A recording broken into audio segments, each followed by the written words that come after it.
ईद पर घर के दस्तरखान पर अनवा इकसाम के खाने हो और मीठा ना हो तो दस्तरखान अधूरा सा लगता है। मीरपुर खास से बोल न्यूज़ के नुमाइंदा शाहिद जमील एक मिठाई की दुकान पर हैं, उनसे जानते हैं कि किस शौक से शहरी मिठाई खरीद रहे हैं आज। जी बताइएगा।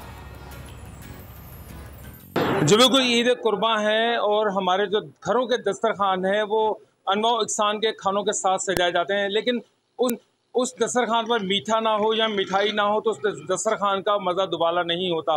मैं इस वक्त मौजूद हूँ मीरपुर खास की एक मशहूर मिठाई की दुकान पर। मेरे साथ एक शहरी मौजूद हैं, इनसे मालूम करते हैं कि ये क्या लेने आए हैं, अपने घर के लिए मिठाई लेने आए हैं या तोहफे में देने के लिए लेकर आए हैं। हमारे आज बहुत बड़ी खुशी की बात है, ईद कुर्बान है तो पूरी उम्मत के लिए मैं मुबारकबाद भी देना चाहूँगा।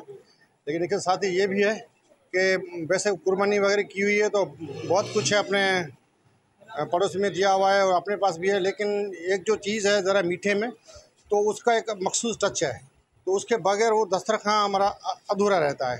तो यहाँ मीरपुर खास में ये बहुत बड़ी अच्छी दुकान है, बहुत बेहतरीन दुकान है सबसे। तो यहाँ कराते हैं तो जो चीज़ भी यहाँ मीठे में होती है, मिठाई हर किस्म की यहाँ पे मिलती है, तो वहाँ ले जाते हैं। तो इससे हमारा जो दस्तरखान है वो बहुत फुल रहता है, मीठा रहता है। तो इसका बहुत एक चार्म है, ईद की खुशियाँ दुबाला हो जाती हैं इससे। बहुत शुक्रिया शाहिद जमील के लिए। सब्सक्राइब करें और बेल दबाएं ताकि कोई खबर रह न जाए।